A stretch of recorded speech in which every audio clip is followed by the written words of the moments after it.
Hi my dear students, ಇವತ್ತು profit and loss ಅಪ್ರೋಪ್ರಿಯೇಷನಲ್ಲಿ question number 2 ಅನ್ನು ನೋಡೋಣ. ಅಂದರೆ ನಾನು ಹೇಳ್ಕೊಡ್ತಿರೋದ್ರಲ್ಲಿ ನೀವು ಲಾಸ್ಟ್ ಕ್ವಶನ್ ನೋಡಿಲ್ಲ ಅಂದರೆ ಪಾರ್ಟ್ 4ಅಲ್ಲಿದ್ದೆ ನೋಡಿ ಬನ್ನಿ. X and Y commenced a partnership business 1/1/2024. X ಮತ್ತು ವೈ ಅನ್ನೋರು ಇಬ್ಬರು ಏನು ಮಾಡ್ತಾರೆ, ಪಾರ್ಟ್ನರ್ಶಿಪ್ಪಲ್ಲಿ ಬಿಸ್ನೆಸ್ಸನ್ನು ಸ್ಟಾರ್ಟ್ ಮಾಡ್ತಾರೆ. ಏನೇ ಪ್ರಾಫಿಟ್ ಬರಲಿ ಏನೇ ಲಾಸ್ ಬರಲಿ ಇಬ್ಬರು 3:2 ಪ್ರಕಾರ ರೇಷ್ಯೋ ಪ್ರಕಾರ ಡಿವೈಡ್ ಮಾಡ್ಕೋತಾರೆ. With capital of rupees 1 lakh and 80,000 respectively.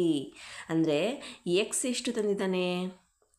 X 1 lakh ಬಂಡವಾಳ ತಂದಿದ್ದಾನೆ ಬಿಸ್ನೆಸ್ಗೆ, ಆ್ಯಂಡ್ ವೈ ಬಂದು 80,000 ತಂದಿದ್ದಾನೆ.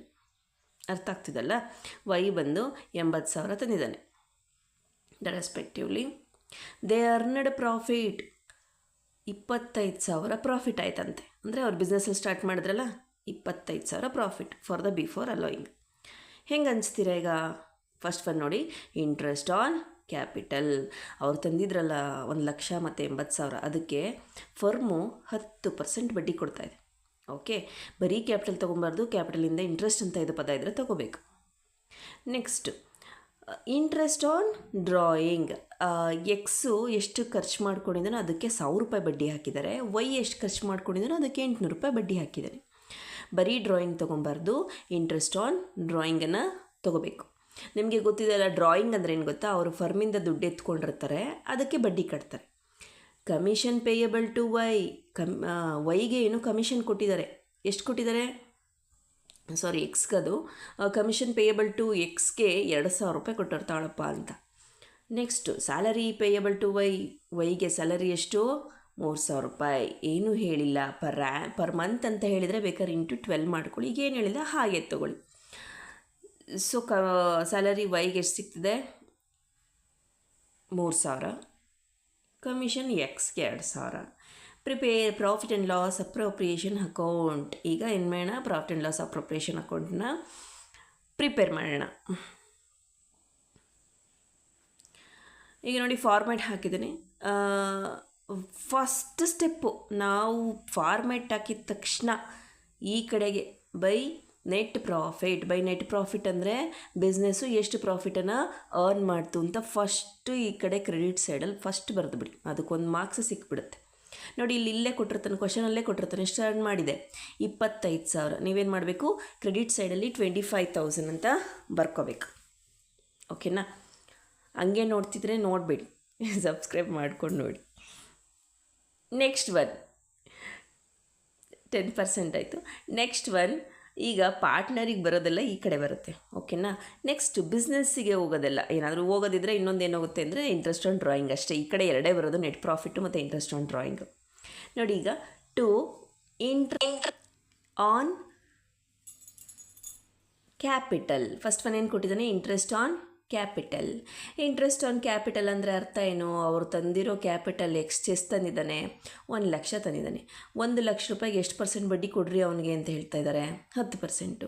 ಸೊ 1 ಲಕ್ಷ ಹಾಕೊಳ್ಳಿ ಇಂಟು 10%. ಕ್ಯಾಲ್ಸಿನಲ್ಲಿ ಏನು ಮಾಡಿ ಅಂದರೆ ಡೈರೆಕ್ಟ್ ಮಾಡಿ.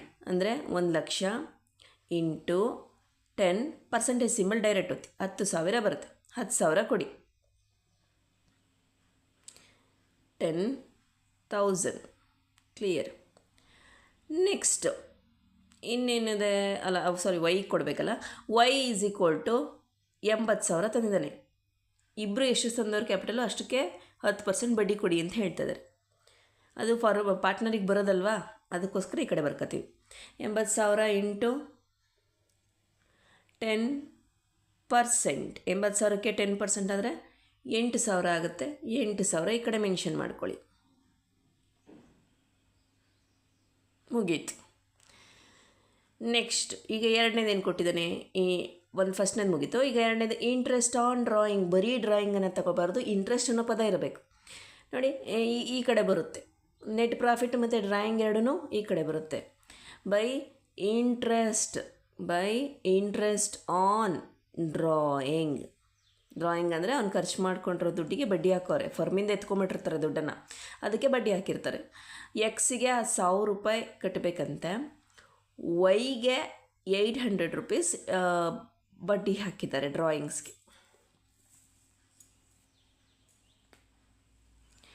Next commission payables to X. ಏನೋ ಕಮಿಷನ್ ಕೊಡ್ತಿದ್ದಾರೆ ಅಂದರೆ ಪಾರ್ಟ್ನರಿಗೆ ಹೋಗ್ತಾ ಇದೆ ಅಂತ ದುಡ್ಡು, ಅದನ್ನು ಈ ಕಡೆ ಬರ್ಕೊಳ್ಳೋಣ. Commission payable to X 2000. Next salary ಕೊಡ್ತವ್ರೆ. ಯಾರಿಗೆ ಸ್ಯಾಲ್ರಿ ಕೊಡ್ತಿದ್ದಾರೆ ಅಂದರೆ ವೈಗೆ ಸ್ಯಾಲ್ರಿ ಕೊಡ್ತಿದ್ದಾರೆ. ನೋಡಿ, ಎಕ್ಸಿಗೆ ಕಮಿಷನ್ ಕೊಟ್ಟರು, ವೈಗೆ ಸ್ಯಾಲರಿ ಕೊಡ್ತಿದ್ದಾರೆ. ಸ್ಯಾಲರಿ 3000 ರೂಪಾಯಿ ಅಂತ ಇದೆ. ಸೊ ಅದು ಹೇಗಿದೆಯೋ ಹಾಗೆ ಬರ್ಕೊಳ್ಳೋಣ. ಟು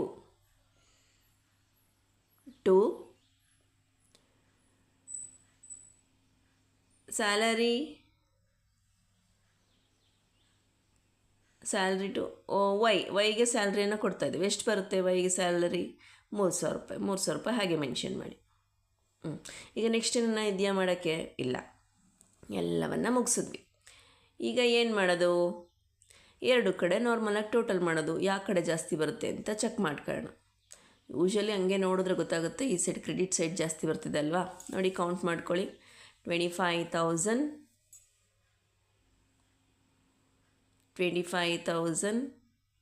ಪ್ಲಸ್ 1,000 ಪ್ಲಸ್ 800, 26,800 ಈ ಕಡೆ ಬರ್ಕೊಳ್ಳಿ. ಯಾವ ಕಡೆ ಜಾಸ್ತಿ ಬಂದಿರುತ್ತೋ ಆ ಕಡೆಯಿಂದ ಈ ಸೈಡ್ ಏನೇನಿದ್ದಾವೋ ಅವೆಲ್ಲ ಪೂರ್ತಿ ಲೆಸ್ ಮಾಡ್ಕೊಳ್ಳಿ. ಲೆಸ್ ಮಾಡ್ಕೊಂಡ್ರೆ ಉಳಿಯೋದೇ ಏನು? ಪ್ರಾಫಿಟ್. ನೋಡಿ, -10,000 -8,000 -2,000 -3,000.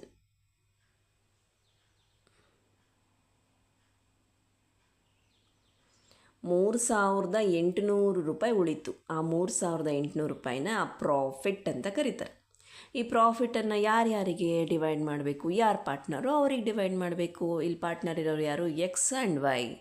To profit transfer to profit ಆಗಿದೆಯಲ್ಲ, ಅದನ್ನು ಟ್ರಾನ್ಸ್ಫರ್ ಮಾಡೋಣ. ಎಲ್ಲಿಗೆ? Partners capital account. To profit transfer to partner capital account.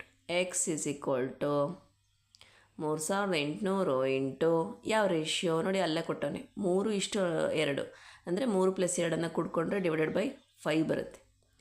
3,800 3,800 into 3 divided by 5. 5 ಯಾಕೆ ಬಂತು ಅಂದರೆ 3 + 2 ಕೂಡಿದ್ರೆ ಎಷ್ಟು ಬರುತ್ತೆ? 5. 2,280.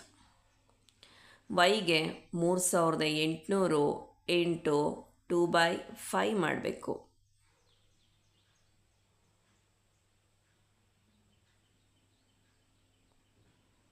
1,520 ರೂಪಾಯಿ ಪ್ರಾಫಿಟ್ ಬಂತು.